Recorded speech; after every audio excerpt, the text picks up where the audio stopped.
Welcome to Washington Hospital Today, dedicated to informing residents about healthcare topics and issues. Through programs featuring community forums and free health and wellness classes, our goal is to empower community members with the information needed to make informed health decisions. Washington Hospital has been providing health care to the residents of the Washington Township Healthcare District for the past 60 years.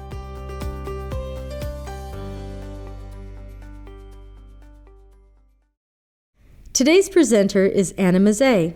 Currently, she is an outpatient dietitian providing education on diabetes and weight management, and has also been a certified diabetes educator for more than 10 years. So I think just a few statistics. You might recognize that diabetes is pretty much epidemic. The World Health Organization has stated that since in 1980, on record, they have 108 million people diagnosed with diabetes in the world. And now at the last count, 2014, it was 422 million. And that's expected to grow, okay? In America, the American Diabetes Association at last count in 2015, we found there were 30 million people with diabetes. That's 9.4% of the population. What's frightening, of course, is that 84 million people have pre-diabetes. So all those people can potentially become diabetic, all right? So when we look at rates of diabetes in adults by race and ethnic background, you can see how it's broken down here. 7.4% of the European population is diagnosed with diabetes. The most significant is the American Indians at 15.1% of that population. And when we look at the breakdown of Asian Americans, okay, 4.3% for the Chinese population. The Filipino group is 8.9%, and 11.2% for the Asian American population. Okay, so we wanted to focus in on this culture, this group of people, because of the high rates of diabetes. And in Fremont, about 20% of the population is Asian Indian. Okay, so my experience has been that when treating people from Southeast Asia is that there's a whole range of what is vegetarian, okay? I would say most of the time it's people who they do some dairy, they don't eat chicken, fish, beef, pork, lamb, but they will eat dairy products and maybe eggs. I have never had a vegan, somebody who doesn't eat any dairy products from Southeast Asia, okay? So here there's all kinds of different definitions of vegetarian. So you can see lacto-ovo are the people who do include everything but meat, poultry, fish, lamb, pork, that type of thing. And then lacto-vegetarians do include dairy products and not any eggs. And then ovo-vegetarians are basically include eggs but exclude even dairy products. So I've also seen some people where they eat vegetarian most of the week and then they'll go out for chicken or fish or have it at people's homes, but not in their home. So there's a whole range of vegetarians, so to speak, that I have seen. Now there are many benefits to a vegetarian diet if it's planned in a healthy way, okay? Vegetarian diets can be low in total fat. Fats are concentrated sources of calories. So when you cut fat out of the diet, it helps to reduce calorie intake, which helps with weight management or weight loss, and weight loss helps with improving blood sugar, blood pressure, and lipid management are helping to lower cholesterol. That's especially important if you plan on a vegetarian diet to be low in saturated fat, because saturated fat is the kind of fat, for example, in butter, that increases blood cholesterol, especially LDL cholesterol, which is known as the lousy cholesterol. Because it's vegetarian, you're going to be eating less animal products, so you're not going to get as much cholesterol, because only animal products have cholesterol, and in that way, that may also help with controlling your own blood cholesterol levels. Typically, you're eating more vegetables and fruits and grain products, so it's going to be high in fiber. So if it's high in fiber, fiber is more filling. That might help with satiety, keep you satisfied longer, so that helps with appetite and helps with weight management. It also helps with proper digestion and elimination, okay? When you're eating more fruits and vegetables, you're going to get more of these vitamins and minerals. Okay, and minerals like potassium and magnesium have been shown in a study called Dietary Approaches to Stop Hypertension to play a role in lowering blood pressure. because the diet was high in fruits and vegetables, okay? And one of the most important things about eating more fruits and vegetables and grain products or plant foods are the plant chemicals or phytochemicals. There are thousands of these chemicals that can't be found in a supplement, that are going to be found in your food, that play a strong role in disease prevention, especially with cancer. So what's really special about the Southeast Asian diet is that it's full of spices and herbs and groups of foods that fall into the Allium group, which are the onions, garlic, these types of things. Okay, so again, they have thousands of plant chemicals here too. So there are many biochemical and physiological role that the phytochemicals play. For example, you may be more familiar with their role as being antioxidants. Oxidation is a process that goes on in the body all the time that does damage cells. Okay, so if you have more of these antioxidants, that reaction may not be happening as much. We also see that they act as anti-inflammatory agents too.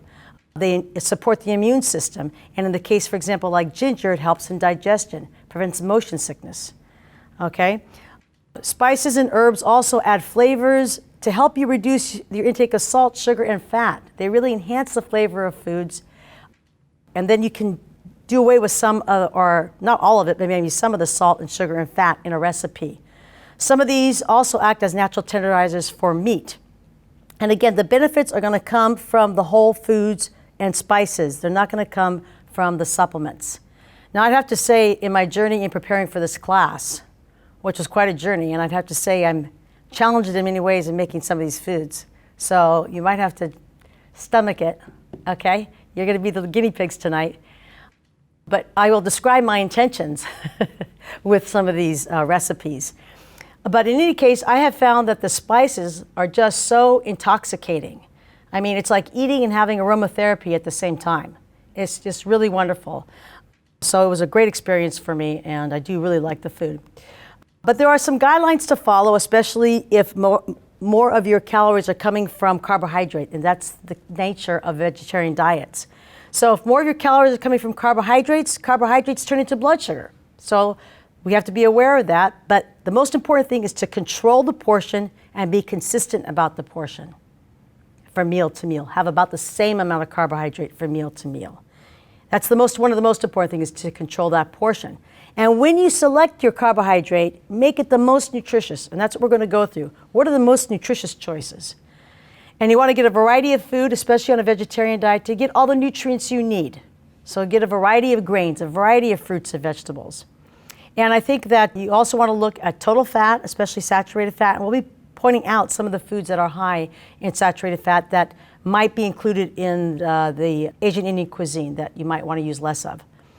And one of the main things that is great about these blood sugar meters is that you can see how your blood sugar responds to foods. Let's say you make a recipe a certain way and you check your blood sugar before and after having the same portion, having a portion. And then you modify the recipe and you check your blood sugar before and after with the modified recipe. You could get an idea of how much improvement changing the recipe helped, okay? So that's what's great about having those blood sugar meters, is to see your progression and what you've learned and what kinds of things affect the blood sugar. So let's talk about the grains group, things like wheat, rice, these types of things. So in the Asian culture, what I've found is that they can use a variety of whole grains. I don't know if everybody does. So I've come to find that rotis are made with whole wheat flour most of the time, but not necessarily naan. Would you agree with that? Naan is made with more of a white flour, right? Okay, so it is better to select brown rice, red rice, black rice instead of white rice. It is a good idea to try to use millet, whole oats, quinoa, bulgur, buckwheat. And these things are more available than ever when you go to places in the area that you can buy a small amount just to test it out too. That's what's great about buying things in bulk. Now you're probably wondering what this riced cauliflower is. Has anybody seen riced cauliflower? You know what I'm talking about? Okay, cauliflower has come to be known as a filler. Okay, it has its own flavor, but when it's a filler, you don't really want to have to taste it. And that's what it does for some foods. It helps you cut down on the amount of starch you might be using in a recipe because it's taking the place of that starch. Like in 2 of the recipes today, it'll be rice and it'll be potatoes, okay? And they also have riced broccoli out now that I've seen too. Okay, the reason why you want to go to have whole grains is because when you strip the bran and germ off of this, all you've got is carbohydrate and starch. That's going to easily turn into blood sugar quickly and flood your bloodstream with blood sugar. Okay, it's not much digestion when you just have all the starch. There's more digestion involved here. We want a gradual rise in blood sugar, not something that's spiking out of control. Additionally, you're going to get nutrients here in the germ. You're going to get antioxidants, vitamin E, B vitamins, healthy fats. You're going to be in the bran, you're going to be getting type of bran that helps with, again, digestion and elimination, and other B vitamins, trace minerals. You're stripping all those away when you don't eat those whole grains. Okay? So the next group I wanted to look at are the vegetables. Okay, now you may know this, but these are non-starchy vegetables. Look how many you can eat and not worry about. These are not going to raise your blood sugar. They're mostly fiber and low in starch. Okay, this is where you want to fill up your plate with those and season them with all those great herbs and spices. These are starchy vegetables, and you can still include these, but just let it be known, they do have carbohydrate, they are starchy. You'd have to consider those on the plate. Okay, now the best starchy vegetables are here. These are your starchy high protein vegetables. The dal, the pulses, all the beans, peas, and lentils. Super nutritious, high protein, high fiber, B vitamins, iron, low glycemic index. They won't spike the blood sugar. This is where you want to concentrate more of the carb on the plate if you are vegetarian, okay? And look at the variety. Just a great variety of different legumes and lentils out there. Okay, so when we talk about protein, other sources of protein that you might use are things like nuts and other nut spreads. There's almond butter, cashew butter now, these types of things. They are high calorie. They have some protein, but they're what I would consider a very high calorie protein. So if you're trying to lose weight, that's really not the best source. Things like tofu or dried soy chunks. Tempeh is a fermented soy tofu, okay?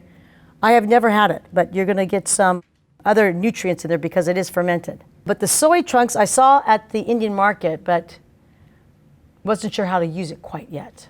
That's my next step, okay? But there is some extra firm tofu in one of the dishes tonight, okay?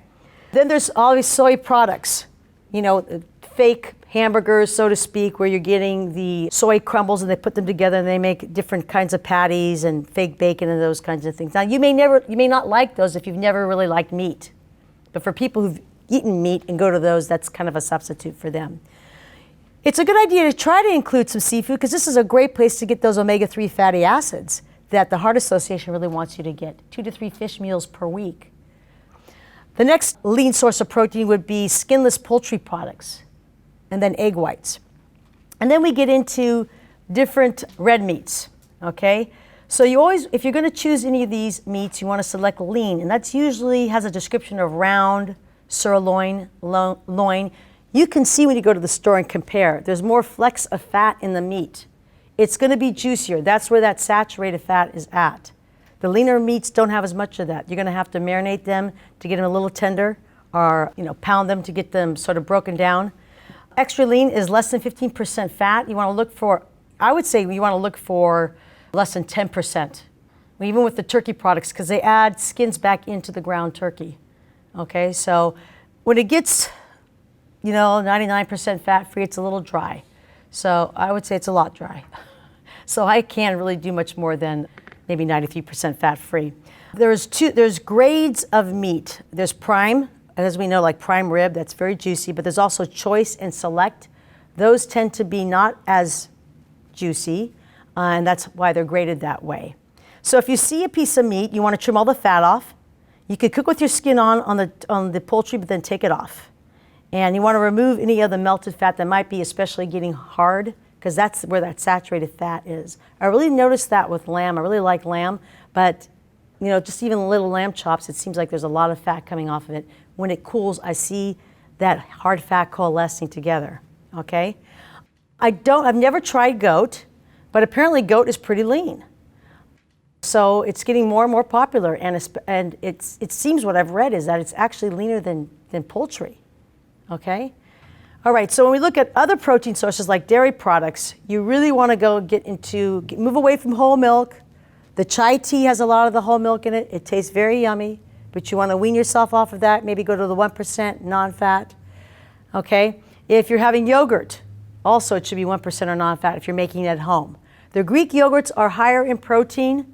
You may not be able to use them the way you'd like to all the time, but experiment with them. I've seen low-fat paneer at the store, and I did this with a 1% milk. I made some paneer, and I'd have to say it was pretty plain. I put lemon in it. It tasted more like a lemon cream cheese almost. So it was pretty plain, almost like tofu. If you do make it at home, try it with non-fat milk. Try it with 1% milk if you're currently doing whole milk. But you can find it too at the store. Buttermilk is a misnomer because it really is the leftover from when butter's made, but it doesn't have that much saturated fat or fat in it, and it is full of nutrients like probiotics, okay? If you're going to use coconut milk, I would either use less of it or try to use a light coconut milk and maybe go less. Use a light and go less. As far as fruits go, it's important to have portion control with fruit. All right, fruits are full of nutrients, but here's an example of what a diabetic portion of fruit would be. Any round piece of fruit that's about the size of, tennis ball. Okay, so in the summer, what we have now are peaches, nectarines. Of course, the winter comes up, we have apples, oranges, something that equals the size of a tennis ball, 2 small apricots. This is a good way to know what a small banana is. Pencils are usually one size. So a serving of berries is about a cupful, like your hands like this would be a cupful of berries. They do have a lower glycemic index, that is true, okay? So when we look at glycemic index, a food that is considered low GI is a food that has a glycemic index of 55 or less. So what they did was they took a food and they compared it to glucose or white bread, and how much it compared to the way those things spiked blood sugar. And then they ranked it, okay? But there's many things that affect blood sugar. Foods typically are not eaten by themselves. You typically are not gonna eat rice necessarily by itself, okay? You're gonna eat it with some other things. So if you're eating something that's a little high in glycemic index, but the other foods are a lower glycemic index, and how well cooked the foods are too, those kinds of things affect the spike in blood sugar. So if we go to the next slide, we're going to see these are the high GI foods. White bread, okay? Puffed rice, instant oatmeal. When foods are very processed, when they're made more instant, they're going to instantly turn into blood sugars. Okay, when it's been modified for very different from the plant, like when you have instant oatmeal compared to steel cut oats, you can bet that the instant oatmeal is going to spike blood sugar more than the steel cut. They're both going to give you blood sugar, but one's going to do it more slowly, okay? Dates, pineapple, watermelon, also high glycemic index. There's a whole list of ranking. This is a short list, okay? So you want to select naturally foods that have a low glycemic index. And all the peas, legumes, lentils are here. Most fruits, most of the non-starchy vegetables are here. Okay, they aren't as processed. These are not processed, okay? So let's talk about fats and oils. In general, you want to use less fat. Don't fry foods, okay? And use less of that saturated fat. In the Asian Indian culture, they do use cream, butter, or rather ghee. They can be using coconut milk or tropical oils, which are high in saturated fat, can promote high cholesterol. Okay, more than even eating cholesterol itself. The preferred fats are these monounsaturated fats and the polyunsaturated fats. They're still calorie dense. Just because nuts are monounsaturated doesn't mean that we should be eating handfuls of them, because it can contribute to weight gain because they are calorie dense, even though they're heart healthy types of fats. Okay? And select lower fat cooking methods: bake, broil, grill, stir fry. And I looked online at Google Images and I came up with this slick tandoori oven. So let's take a look at our first dish, okay? Our first recipe recipe, I gave you biryani rice, but today all I did was brown the cauliflower with just a little oil, a little salt and pepper, and I got it really brown because I don't really want you to notice that it's cauliflower. And I mixed it with brown rice. We tossed it with a little lemon and cilantro, okay? And Luann's gonna bring that out right now. I'm gonna be serving that with this Rajma, the kidney bean curry. So what I've come to find, and tell me if I'm right about this, it seems like many of the dals, dal, there's sambar, there's rasam, they're very liquidy and they're almost like a gravy for the rice. So you end up eating a lot of rice, but you're not really getting that much nutrition because those watery things don't provide that much. And I like the Rajma because it comes out thick, and kidney beans are creamy. They have that soluble fiber that helps with lowering cholesterol. They have a low glycemic index, okay? So I wanted to serve those two things together. But think about when you make your dals is to concentrate them. Make them not so watery. So more of your carbohydrate should be going to a thick dal, less roti, less rice. Okay, so here we have a little bit of the kidney beans and the rice. Okay, all right, feels pretty warm, okay. Getting that, browning some of those spices in a little bit of oil, and then you're gonna keep stirring it and stirring it and stirring it, making that aroma come out and fragrance. And then you're starting to add some of the liquid, some tomato and those kinds of things. So our next dish now is going to be, okay, now about rotis. I wasn't sure who was coming to the class, and I am also roti challenged, okay? So this one has cilantro and spinach in it, and I made small ones that, somebody gave me their flat cast iron pan, and I tried to make it. I just want you to know that black is the new brown, okay? So they came out a little crispy, and I made them smaller, but they will be probably okay for scooping up some of the chicken that I made, the butter chicken. So like, for example, this recipe for the butter chicken, I looked at some online, and they're using like 2 cups of cream. And I just go, so this uses a little half and half at the very end.